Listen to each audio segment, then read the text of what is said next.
तो फ्रेंड्स मैं हूं रवि रोनी, तो स्वागत करता हूं आप तमाम व्यूअर्स का अपने यूट्यूब चैनल पे। तो फ्रेंड्स आज का जो वीडियो वो क्लास 9 के इंग्लिश लिटरेचर से होने वाला है, प्रोज सेक्शन से लेसन नंबर 5। तो देखते हैं कौन सा लेसन है। तो फ्रेंड्स आज हम लोग पढ़ने वाले हैं ये लेसन इको एंड नार्सिसस। ये लेसन जो है Moira Kerr and John Bennett इनके द्वारा ये लेसन लिखा गया है। तो फ्रेंड्स सबसे पहले हम लोग जो लेसन है इसका टाइटल समझते हैं।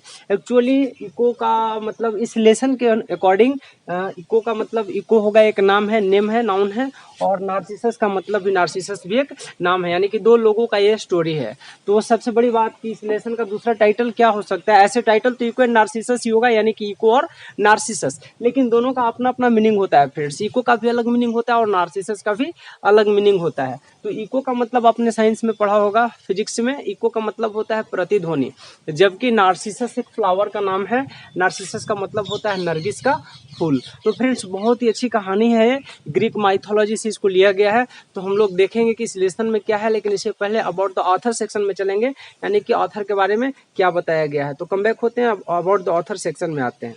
तो the present माइथ from the Greek mythology introduces to persons. ये जो प्रेजेंट माइथ है ये दो पर्सन्स को इंट्रोड्यूस करवाता है, दो लोगों का परिचय करवाता है। वो लोग कौन कौन है? तो इको एंड नार्सिसस। पहला इको है और दूसरा कौन है? तो नार्सिसस है। Eco and Narcissus, yes, their names have a meaning in the myth that has been carried over to our present day language। और इनके नाम से ही, यह इको और जो नार्सिसस नाम है, इनके नाम से ही दो वर्ड्स कैरिड किए गए हैं, जो कि आज के लैंग्वेज में भी इनका यूज होता है। मैंने प्रीवियसली आपको बताया कि इको का मतलब होता है प्रतिध्वनि, जबकि नार्सिसस का मतलब होता है एक नरगिस का फूल। The given piece has been rendered in English by Moira Kerr and John Bennett. और ये जो प्रस्तुत जो पाठ जो आपको पढ़ना है, प्रस्तुत लेसन जो आपको पढ़ना है इको एंड नार्सिसस, इसको जो है इंग्लिश में ट्रांसलेटेड किया गया दो लोगों के द्वारा। किनके द्वारा किया गया ट्रांसलेटेड? तो पहला मोइरा केर और दूसरा कौन है? तो जॉन बेनेट, यानी कि मोइरा केर और जॉन बेनेट के द्वारा इस लेसन को इंग्लिश में ट्रांसलेटेड किया गया था। आते हैं लेसन की ओर। तो फर्स्ट पैराग्राफ कहता है कि नॉट मेनी मेन, मतलब कई लोग ही नहीं, पुरुष ही नहीं, और इवन गॉड्स, यहाँ तक कि भगवान भी, were as handsome as young Narcissus, उतने हैंडसम थे, उतने खूबसूरत थे, उतने सुंदर थे, उतने आकर्षक थे जितना कि नार्सिसस। कहा जाता है नार्सिसस के बारे में कि नार्सिसस इतना सुंदर था, इतना सुंदर था, इतना हैंडसम था कि लोगों की तो बात ही कुछ और है। उतने सुंदर, उतने आकर्षक ईश्वर भी नहीं थे, गॉड भी नहीं थे। सो फेयर, एकदम से गोरा, was he that almost everyone who saw him fell in love with him that moment। इतना आकर्षक था, इतना खूबसूरत था कि जो भी एक बार नार्सिसस को देख लेता उसके प्रेम में पागल हो जाता, उसी क्षण उसके प्रेम में पागल हो जाता। तो पैरा 1 यहाँ पर फिनिश होता है। सेकंड पैरा में चलेंगे। सेकंड कहता है वन डे, एक दिन की बात है, as Narcissus roamed the forest with his hunting companions. तो एक दिन की बात है कि नार्सिसस अपने साथी, शिकारी साथियों के साथ जंगल में भटक रहा था, घूम रहा था। He was spied by the watchful nymph Echo। तो वह क्या हुआ? विचलित हुआ। किसके? तो एक बहुत ही सुंदर अप्सरा के द्वारा, एक बहुत ही सुंदर अप्सरा के बातों से, उनकी ध्वनि से वो क्या हुआ? थोड़ा सा विचलित हुआ। She had once been a great chatterer। कभी ऐसा हुआ करता था कि वो बहुत ही बातुनी हुआ करती थी। कौन? वही इको, यानी इको कौन थी? तो एक अप्सरा थी, वो उसके बारे में कहा जा रहा है। रेडी टू टॉक, हमेशा बात करने के लिए तैयार कर रहती थी। टू एनी पासर बाई, वहाँ से गुजरने वाले किसी भी पथिक से, किसी भी राहगीर से। By on any subject at any time, किसी भी समय और किसी भी विषय पर बातें किया करती थी। कौन? तो वो अप्सरा जिसका नाम इको था। एंड ऑन सेवरल ओकेजन्स, और कई मौकों पर, कई अवसरों पर, अनेक अवसरों पर। She had detained goddess Hera with hours of casual talks, और कई बार उन्होंने देवी हीरा को अपनी बातों में फंसा करके उनको देर करवा दिया था। Just as Hera was on the point of stumbling upon Zeus with one of his elliptic loves। एक बार की बात है कि जो गॉडेस हेरा थी वो अपने प्रेमी जियस के साथ एक बहुत ही इम्पोर्टेंट मतलब टॉपिक पे बात कर रही थी, लव से रिलेटेड। तो उसमें एवेंचुअली, घटनाक्रम वश, हेरा ग्रीव सो एनवायर्ड that she put a curse on Echo. तो गॉडेस देवी हेरा काफ़ी क्या हो गई? एंग्री हो गई, और उन्होंने श्राप दे दिया। किसको? इको को। चूंकि इको ने उन्हें बातों में फंसाया था, उस इंपॉर्टेंट टॉपिक के बीच इको ने उन्हें डिटेन करने का प्रयास किया था। एंड फ्रॉम दैट टाइम, और उसी समय से, ऑन द अनफॉर्चुनेट निम्फ, वह मतलब अभाग्यशाली वो जो अप्सरा थी, could say nothing but the last few words that she heard। लेकिन हाँ, कहती कुछ नहीं थी, लेकिन कहे गए शब्दों को दोहरा पाती थी उस श्राप के कारण। यानी कि जब देवी हेरा ने श्राप दिया इको को, तो इको श्राप के कारण बोल तो कुछ नहीं सकती थी, लेकिन किसी के द्वारा बोले गए शब्दों को क्या करती थी, रिपीट करती थी, उसको दोहराती थी, जिसके कारण उनका नाम इको पड़ा। पैरा थर्ड में आएंगे, trembling Echo followed Narcissus through the trees. टहलती हुई और इको ने क्या किया, फॉलो किया किसको, नार्सिसस को, वृक्षों के पीछे पीछे। She longed to go closer to him to gaze upon the beauty of his face. वो चाहती थी कि नार्सिसस के सामने आकर के उसके चेहरे की सुंदरता को देख सके। कौन चाहती थी, इको चाहती थी। But she feared that he would laugh at her silly speech. लेकिन उसको लगता था क्या कि मतलब वो जो है हंसेगा। कौन हंसेगा, नार्सिसस, उसके उस मतलब गजब अजीबोगरीब वार्तालाप पे, मतलब उसकी बातों पे। चूंकि श्राप मिला था देवी हेरा से किसको, इको को, कि वह कुछ शब्दों को ही बोल पाती थी, सारे शब्दों को नहीं बोल पाती थी। इसलिए उसको लगता था कि अगर हम सामने से जाएंगे, बातें करेंगे नार्सिसस से, तो जब हम कुछ बोलेंगे तो मेरी शब्दों पे, मेरी बातों पर क्या करेगा नार्सिसस, मेरा मजाक उड़ाएगा और मुझ पर हंसेगा। बिफोर लॉन्ग, लंबे समय से, इससे पहले, Narcissus wandered away from his companions and when he realised he was lost. जब तक कि नार्सिसस जो था अपने कंपेनियंस, अपने साथियों से दूर हो चुका था और उसको लगा कि वह रास्ता भटक चुका है। ही कॉल्ड इन पैनिक, वह दर्द से, वह जोरों से, डर से वो चिल्लाया। क्या, इज देयर एनीबॉडी देयर, बोलता है कि क्या यहाँ कोई है, मतलब अपने साथियों का तलाश करने के लिए नार्सिसस बोलता है कि यहाँ पर जंगल में कोई है।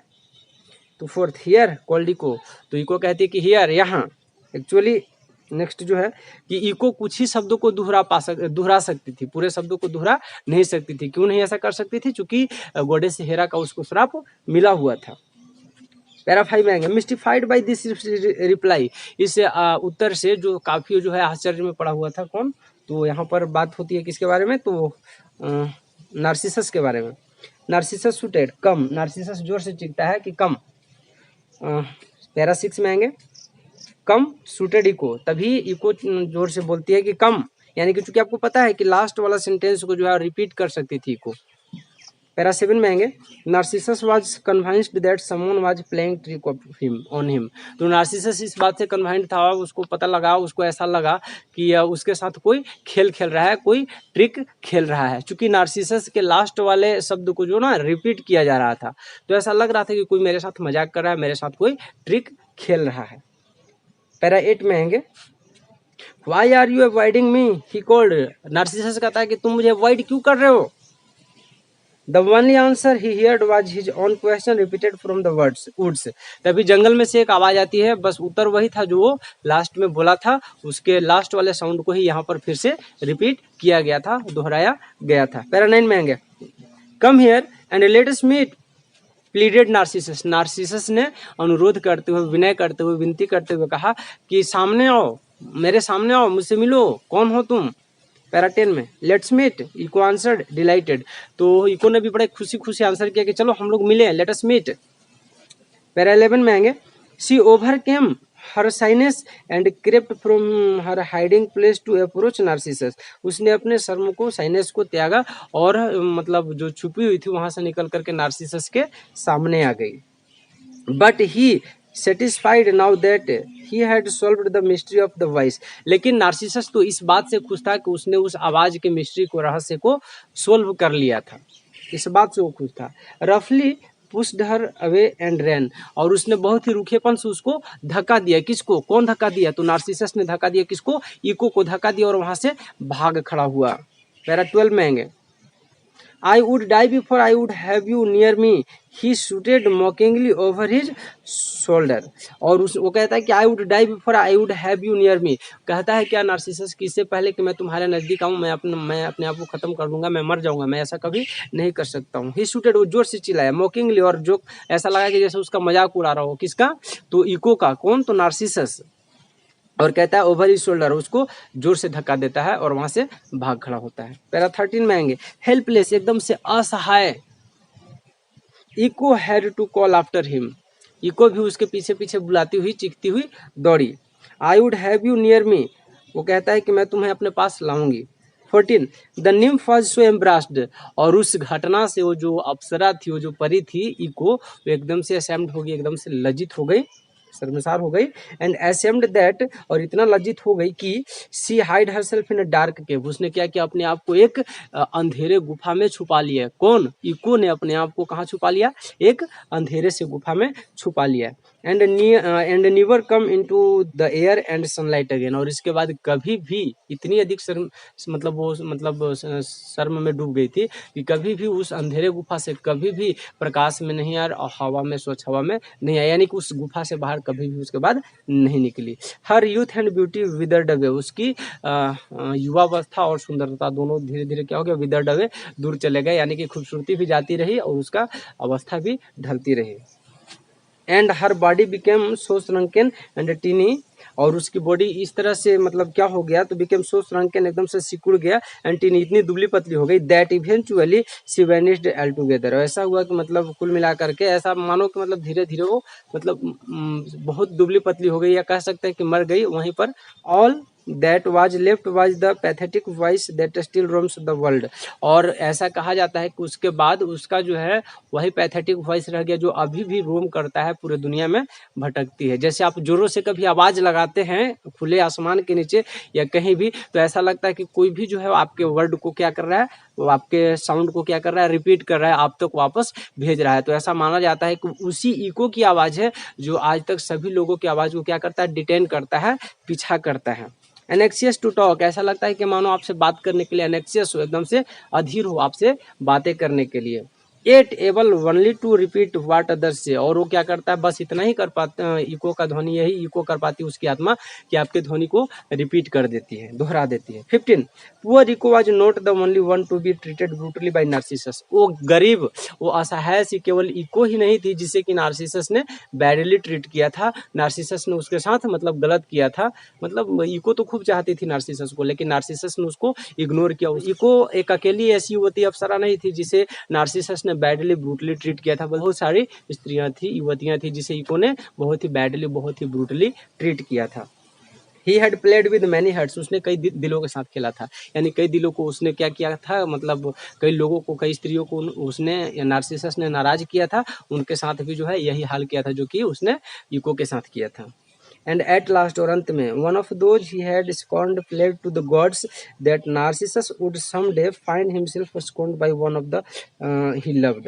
नेक्स्ट कहता है कि he had played with many hearts, and at last, और अंत में, वन ऑफ दोज, उनमें से एक, he had scorned prayed to the gods, और उन्हीं में से एक युवती ने क्या किया था, ईश्वर से प्रार्थना किया था। क्या प्रार्थना किया था, देखते हैं।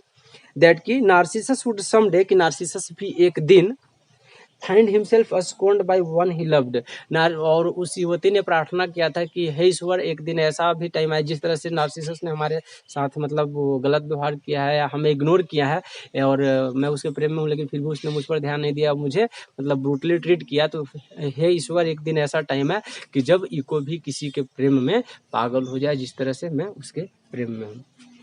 तो the prayer was heard and granted, उस युवती का प्रार्थना सुन लिया गया था और उसे ग्रांटेड यानी स्वीकार भी कर लिया गया था।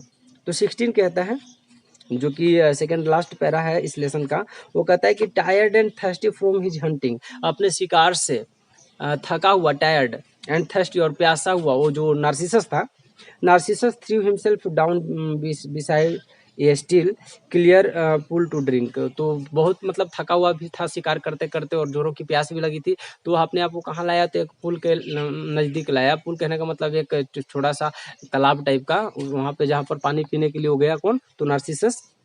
As he leaned over the shining surface, जब वह चमचमाती सतह के ऊपर पानी पीने के लिए झुका, लीन हुआ, तो ही सा the reflection of the most beautiful face he had ever seen, तो उसने देखा कि अरे वाह, कितना अच्छा चेहरा, ऐसा चेहरा तो आज तक को कभी देखा ही नहीं था। मैं फ्रेंड्स आपको यहाँ पर बता दूं कि यह चेहरा किसी और का नहीं था, बल्कि स्वयं यानी खुद का, यानी कि नार्सिसस का यह चेहरा था।